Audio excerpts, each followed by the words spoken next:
Pessoal, então, continuando a revisão, vamos ver hoje aqui como que eu faço para gerar flip-flops, né, registros. A gente vai ver que esses são elementos fundamentais em sistemas digitais, tá? Porque eles que são lá, quem gosta de jogo, lá de carro, por exemplo, é como se eles fossem os checkpoints, tá? Ou seja, a informação, ela de tempos em tempos eu tenho que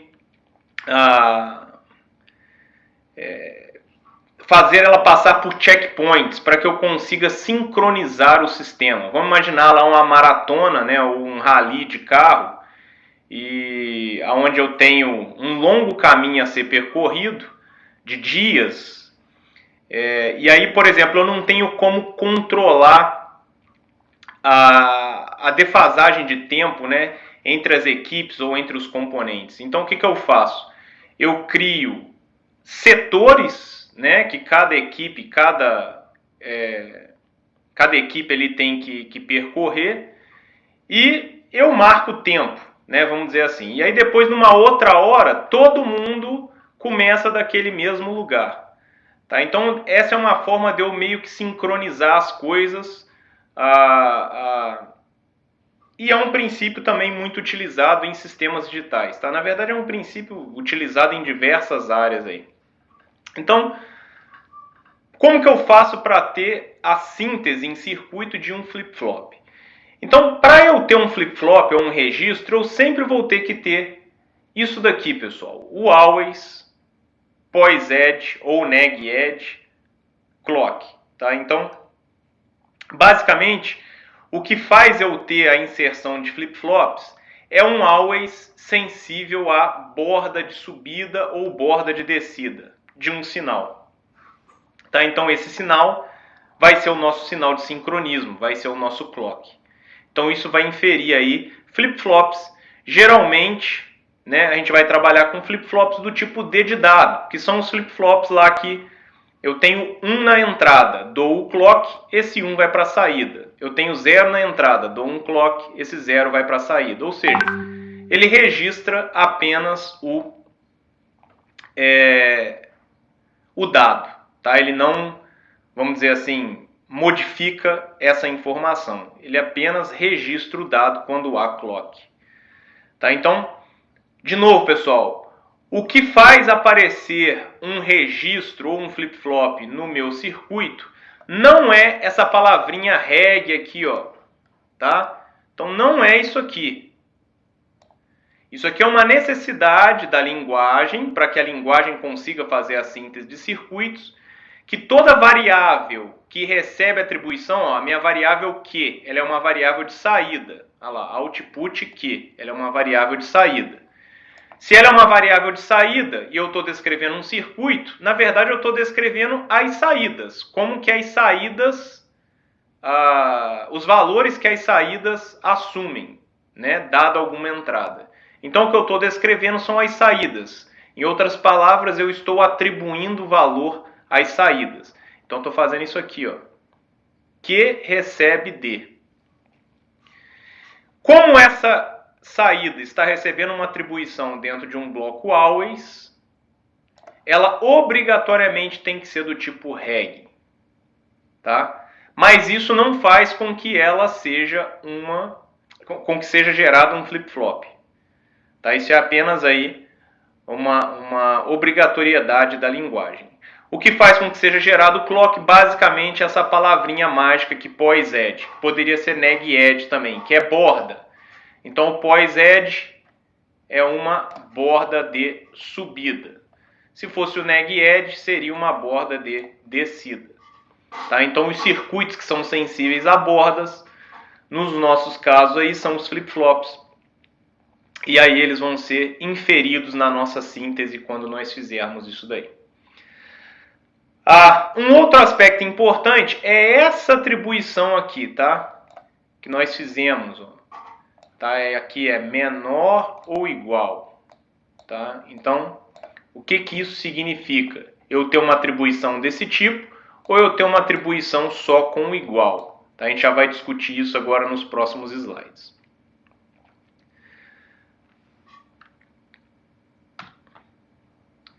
Bom, então, essas atribuições, pessoal, primeiro elas são chamadas o igual apenas, né? O igual aqui, ó, é do tipo blocking. E o menor igual é do tipo não blocking. Então, o que isso significa? Então, blocking, ou seja, bloqueia. Então, quando eu fizer esse tipo de atribuição, eu estou permitindo com que a ferramenta de síntese faça bloqueios de flip-flop. O que é isso, professor?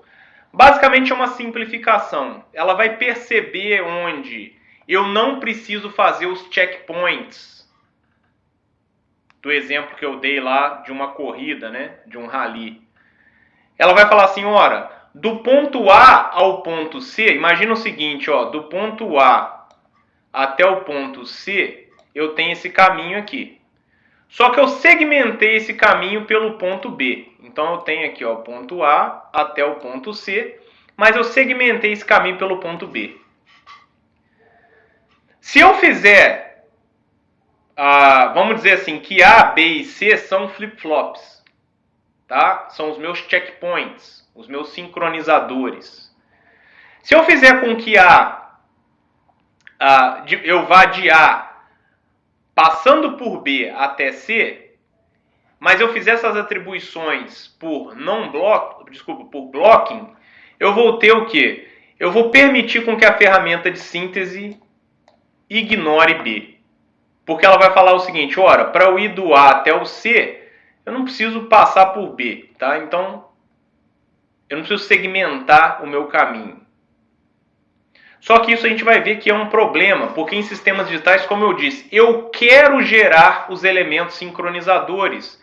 Eu quero segmentar o caminho da informação para que eu tenha capacidade de sincronizar essa informação.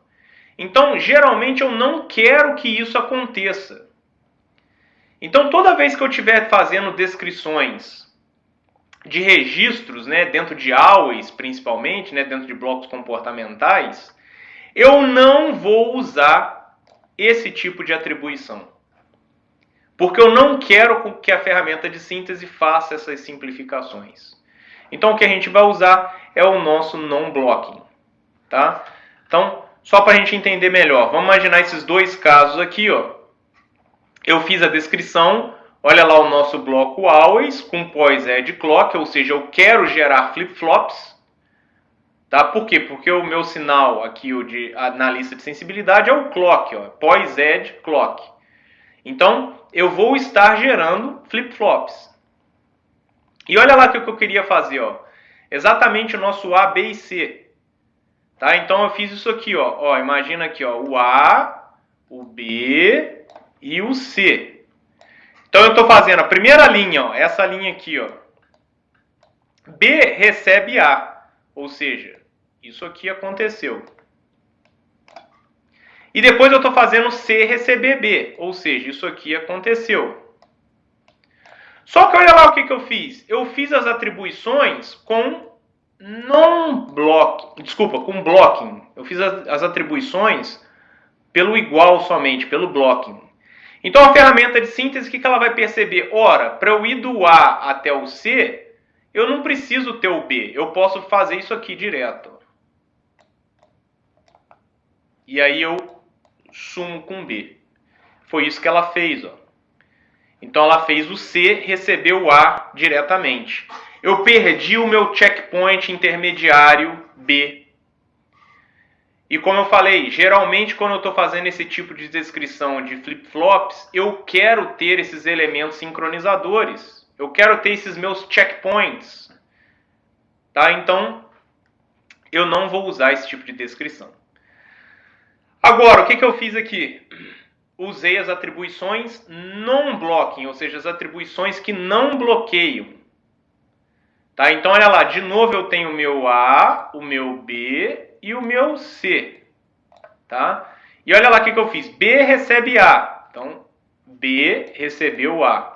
E depois C recebeu B, C recebeu B. Como eu usei atribuições não bloqueadoras, o que acontece?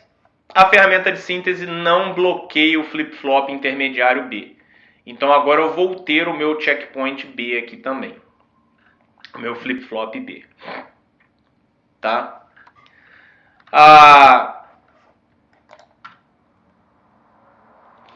se eu voltar à atribuição blocking, né? Ou seja, que bloqueia, eu consigo fazer ele não bloquear também, apenas pela ordem com que eu faço as atribuições. Tá? Só lembrando uma coisa muito importante, dentro de um bloco always, as atribuições, ou seja, tudo que acontece dentro de um bloco always, não acontece ao mesmo tempo. Então elas acontecem de forma sequencial pela linha que está descrita. Então, primeiro, primeiro C recebeu B.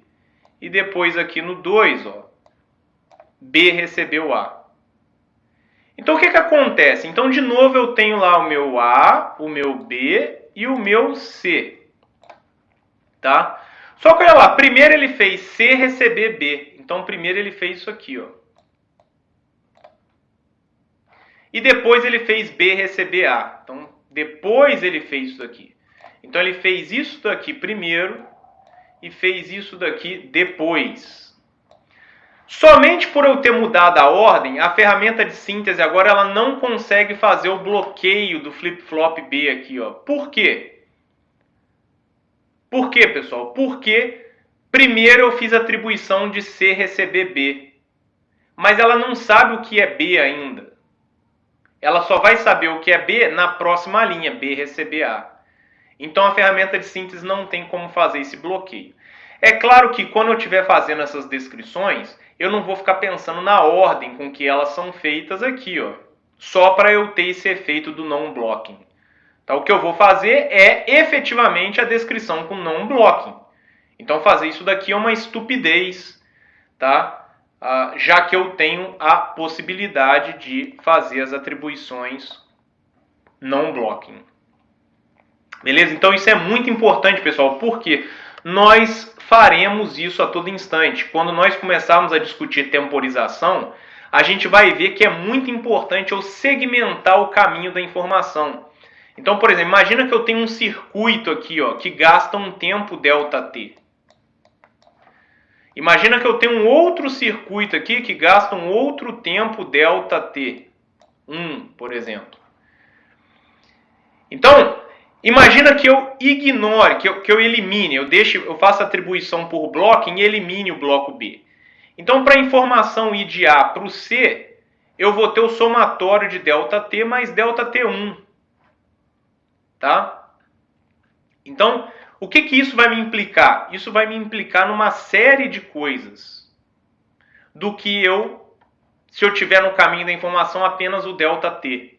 Porque aqui de A até B eu tenho ΔT, depois de B até C eu tenho ΔT1, eu não tenho mais o somatório desses tempos. Então isso basicamente vai influenciar em toda a parte de temporização e de frequência de operação do meu circuito. Por isso que esse conceito é muito importante, a gente vai utilizar bastante. Então as recomendações sempre que eu estiver trabalhando com lógica sequencial, ou seja, flip-flops, né, registros, utilizar atribuições do tipo non-blocking, como eu falei, tá? Então atribuições, non-blocking. Quando modelar LETs também, utilizar atribuições do tipo non-blocking. Quando modelar somente lógica combinacional, em um bloco always, aí eu posso fazer atribuições do tipo blocking. Professor, mas como que eu modelo uma lógica combinacional dentro de um bloco always? Eu posso fazer isso? Posso. Uma lógica combinacional dentro de um bloco always, ela simplesmente não teria uma borda de subida na lista de sensibilidade. Tá? Então ela simplesmente teria o quê? Sinais sem que sejam por borda. Porque aí eu não vou estar inferindo flip-flops. Tá? Eu vou estar inferindo lógica. Quer ver? Vamos para um exemplo aqui onde nós fizemos aqui, ó. Esse é o nosso MUX 2:1, ou seja, é um circuito puramente combinacional feito através de um bloco always. Mas olha lá, não tem borda de subida nem de descida na lista de sensibilidade. só tem A, é um sinal, um input, B também é, aqui ficou errado, aqui é B. Tá? E cell, não tem POS-ED nem tem NEG-ED, ou seja, não tem o flip-flops aqui. E aí olha lá o símbolozinho que eu usei, ó. Já que não é um circuito sequencial, eu usei atribuições do tipo bloqueadoras, do tipo blocking, aqui e aqui. Então nós não tínhamos ainda feito esses comentários de atribuições bloqueadoras e não bloqueadoras. E nunca misturar os dois tipos de atribuição, tá? Então nunca, isso também é um erro. E o problema é que não é um erro que o compilador vai pegar e te avisar. Não, ele vai compilar. O problema é que ele vai dar um comportamento no seu circuito que provavelmente não é o que você está esperando. E aí fica difícil de depurar isso daí. Então a gente precisa prestar bastante atenção quando a gente está descrevendo os nossos códigos. Então aqui eu já tinha falado do initial e do always, né? Eles são blocos comportamentais, né? Lembrar que tudo que tiver dentro de um initial e de um always ocorre de forma sequencial. Então primeiro esse, depois esse. Primeiro esse, depois esse. Tá? Então, lembrar basicamente disso daí. Aí eu também tinha falado que o initial, ele executa uma única vez no início da simulação. Aqui eu já até escrevi simulação, porque dificilmente a gente vai usar o initial na descrição de circuitos. Tá? Basicamente a gente usa o initial na descrição de circuitos só quando eu quero descrever a inicialização de memória.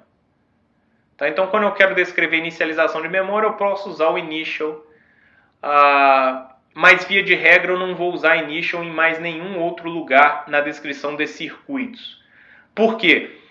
Não há como eu definir valor inicial para circuitos, apenas para memória. Por exemplo, eu quero descrever uma memória que já é inicializada, já tem dados lá dentro, aí tudo bem. Nos demais circuitos não. Então por isso que geralmente a gente usa o initial nos test bands. Já o always a gente vai usar muito, porque geralmente a gente vai fazer descrições comportamentais. Tanto de circuitos sequenciais, ou seja, que tenham flip-flops, registros, quanto de circuitos lógicos, que é o caso aqui. Ó. Aqui é um circuito puramente lógico, puramente combinacional. Eu não tenho elementos sequenciais aqui, de novo, porque eu não tenho bordas. Tá? Então eu tenho A ou B. Então eu não tenho flip-flops. Por isso que eu usei atribuições bloqueadoras, mesmo dentro do always, sem problema nenhum.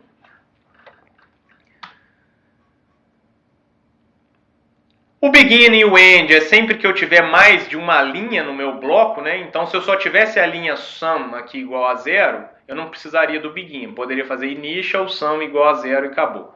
Quando eu tiver mais de uma linha, eu preciso de ter o begin e o end. Então essa é uma diferença aí com relação ao C, né? Pelo menos em termos de sintaxe. Eu já expliquei para vocês também que descrever hardware e descrever software são coisas absolutamente distintas, tá? Mas a sintaxe da linguagem são similares. Essa é uma diferença. Lá no C a gente usa abre e fecha chaves, aqui a gente usa o begin e o end. Fica similar lá ao BASIC, né? VBA, etc. Então aqui já é a parte léxica da linguagem, né? Como são os elementos de comparação, etc. Então isso vocês podem verificar aí também depois, utilizar esse material como um material para vocês fazerem pesquisas aí, utilizarem como material de apoio quando a gente estiver fazendo as descrições. Aqui ele vai mostrar como que é o if, o else, o else. Eu também não vou me prender muito a isso, porque vocês já tiveram programação e já tiveram inclusive Verilog aí. Tá? Ah, professor, mas eu esqueci como é que é a estrutura do if, do else if, mas eu estou com o Quartz aberto. Então eu vou mostrar para vocês lá no Quartz, a gente consegue ter esses templates no nosso código. Então tem um lugarzinho que a gente clica lá, tá? E vai aparecer o template de vários tipos de código que a gente tem, tá? De estruturas de código, por exemplo, if, case, for, ou até mesmo circuitos mais prontos. Por exemplo, eu quero descrever uma memória, mas eu esqueci como é que é. Poxa, um circuito de uma memória, basicamente o que eu mudo é... basicamente, tá? Posso mudar outras coisas, mas basicamente o que eu mudo é o tamanho. Então eu já tenho lá descrições de template prontas. Máquinas de estado, também é uma receitinha de bolo, então eu tenho isso no template lá também pronto. Então eu não preciso lembrar exatamente como é a sintaxe da linguagem. O que é mais importante aqui é a gente entender esses conceitos, tá? Por exemplo, de atribuição blocking, não blocking, o que infere flip-flop, o que infere lets, tá? Que eu ainda não comentei, o que infere lets. E a gente tem que evitar isso. A gente já chega lá também. Outras formas de fazer estruturas de teste, tá? Isso aqui também tem no C, tá? O C aceita isso, o Java aceita isso. Várias linguagens aceitam esse tipo de if, tá? Então é um if sem que eu tenha o if expresso aqui. Tá? Então eu consigo fazer isso daqui, inclusive, fora de um bloco always. Porque o if em si eu tenho que estar sempre dentro de um bloco always. Então esse if aqui, ó, if else, ele teria que estar dentro de um bloco always ou initial. Mas como eu falei com vocês, o initial geralmente a gente não usa para descrever circuito. Então teria que estar dentro de um bloco always aqui. Se eu fizer dessa forma, eu não preciso ter. Então eu poderia ter um assign aí e já tendo essa comparação. A estrutura case a gente utiliza também bastante. Então, como eu falei, o template tem pronto lá no quarto. Daqui a pouco a gente mostra isso. Só que ela puxa o gancho justamente para a gente ver a parte de inferência de lets. Tá? Então, a importância de eu fazer uma descrição bem feita de if-else ou do case, para que eu não tenha inferência de lets. Tá? Então, basicamente, no case, o que eu preciso ter para garantir que eu não tenha lets? Bom, imagina eu estou testando uma expressão lógica. Tá? Vamos imaginar que expression tenha 2 bits. Tá? 2 bits. Então, com 2 bits, se eu fizer 2 elevado a 2, eu tenho quanto, pessoal? 4. Então, eu tenho no máximo 4 condições. Então, se eu fizer case expression, condição 1, condição 2, condição 3, tá? E condição 4, eu não precisaria ter o default. Por quê? Porque eu estou testando todas as condições possíveis de expression. Porque expression tem 2 bits. Então, com 2 bits, eu consigo no máximo 4 possibilidades. Né? 2 elevado a 2. Então, se eu estou testando todas as possibilidades, eu não terei a inferência de lets. Agora, imagina vocês que eu só testei, só testei aqui condição 1 e condição 2, mas expression ainda tem 2 bits. Ou seja, me dá 4 possibilidades. Condição 1, condição 2, condição 3, condição 4. Mas eu só testei condição 1, condição 2. Pela lei de Murphy, o que vai acontecer? Expression vai assumir a condição 3 e a condição 4. E aí o que acontece? O meu case não prevê. Imagina, eu estou sem o default aqui ainda, tá? Estou sem o default aqui. Deixa eu até apagar aqui para ficar mais bonitinho. Pronto. Né? Vou voltar só o risco para o default. Não tem o default. Não era para eu ter apagado tudo. Desculpa, pessoal. Aqui tem 2 bits. Tá? 2 bits. Que me dá lá o 2 elevado a 2, que é igual a 4. Das 4 condições ainda tem isso. Então, mas eu só descrevi a condição 1, condição 2 e não botei default. Por lei de Murphy vai acontecer a condição 3 e a condição 4. Então imagina lá, o meu circuito está executando. Aí ele fez case expression. Expression é 3. Ora, não tem a condição 3. Aí o que a minha ferramenta de síntese vai fazer? Ela vai sintetizar um circuito que retém o valor anterior do case para essas situações onde eu não defini um novo valor. Porque, na verdade, esse sequence of statements aqui é o quê? Quando eu faço um case, o que eu estou fazendo aqui dentro, pessoal, em sequence of statements? Eu estou fazendo atribuições. Por exemplo, eu estou fazendo aqui, ó, saída, né? Saída, receber alguma coisa. Receber, sei lá, A. Aí aqui eu estou fazendo saída, receber B. Tá? Então, saída, receber B. Então, beleza. Na condição 1 e na condição 2 de expression, eu tenho elas definidas no meu case, e aí a minha ferramenta de síntese vai fazer atribuição a A ou atribuição a B. Agora, se no caso expression dê a condição 3, eu não defini o que valor novo saída deve receber. Então, toda vez que eu não defino isso, o que a ferramenta de síntese faz? Ela infere lets para manter o valor anterior de saída. E isso não é legal, a menos que eu queira isso, tá? Mas geralmente isso é um erro de descrição de hardware. Então eu tenho que varrer todas as condições aqui explicitamente, ou eu tenho que fazer o default. Então aí eu não tenho condição 3 e condição 4 definidas, mas eu tenho default. Então se cair na condição 1, ele vai fazer saída igual a A, se cair na condição 2, ele vai fazer saída igual a B, se cair na condição 3, ele vai usar o default, se cair na condição 4, ele vai usar o default. E aí eu faço saída receber alguma coisa aqui.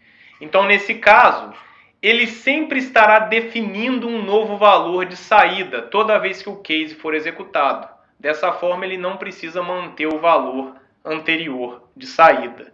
Ou seja, não há necessidade de lets. No caso do if, isso daqui, ó, equivale, tá, ao nosso amigo else. Tá? Então, nosso amigo else. O else é justamente o todo. Eu posso fazer else if, testo, else if, test, else if, test, else if, test. Se eu testar todas as condições, beleza, eu não preciso do else. Agora, se eu não precisar testar todas as condições, eu tenho que lembrar de usar o else para que não haja inferência de lets, da mesma forma que como o case e o default. Então isso também é super importante, pessoal. Isso a gente vai testar lá, fazendo as máquinas de estado do próximo laboratório.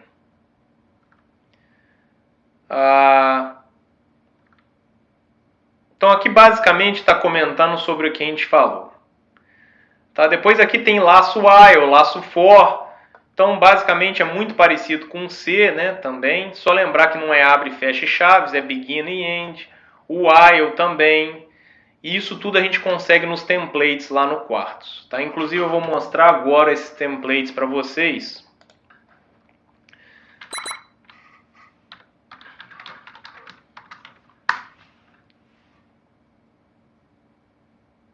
Tá, que a gente tem vários desses templates lá. Então aqui, olha lá. Não vou nem criar o projeto. Não precisa abrir também o Quartz aí não, pessoal. Verilog, é só para mostrar. O Verilog HDL e tal. Na minha interface aqui, ó, tem um botãozinho que parece um papiro, tá? Parece um papiro aqui, ó. É Insert Template. Tá, então olha lá, ó. Insert Template. Provavelmente não está dando para vocês enxergarem aí, mas o diálogozinho que abriu ali é Insert Template. Tá? Então, cliquei nele, vai me abrir uma série de possibilidades de templates. Ó. Então, inclusive em várias linguagens de descrição de hardware. A gente está usando Verilog. Então, olha lá, tem Full Designs, que é o que eu falei. Olha só o que eu tenho de possibilidade. Ó. RAM, Ah, eu quero descrever uma RAM, mas eu não lembro como. Então, cliquei aqui, ó, Single Port RAM. Então já está lá o modelinho de RAM. Olha lá o modelinho de RAM. Basta eu selecionar tudo aqui e copiar para cá. Tá? E tem de vários tipos de RAM.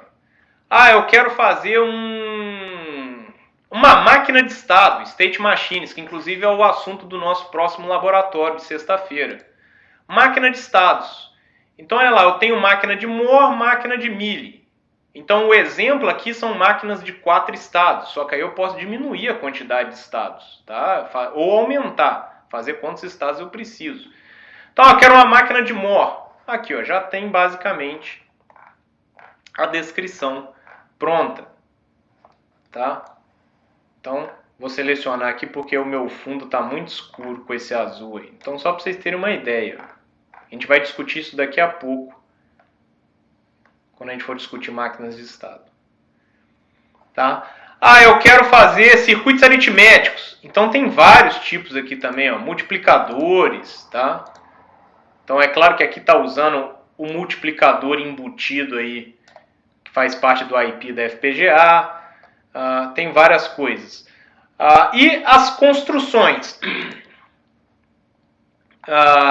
Declarações.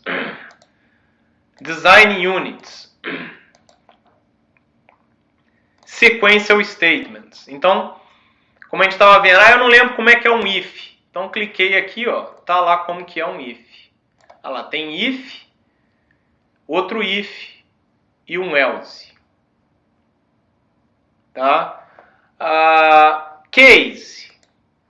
Então tem como que é o case. Então tem tudo aqui. É só dar uma olhada, tá? Que aí a gente não precisa ficar lembrando lá como que é o código. Até porque, como eu falei, pessoal, a gente já tem experiência em si. Então, mais ou menos a estrutura a gente sabe, tá? Agora, pode não saber certinho. Afinal de contas, Verilog não é exatamente igual a C, né, em termos de sintaxe. Então a gente utiliza isso daí, que facilita bastante.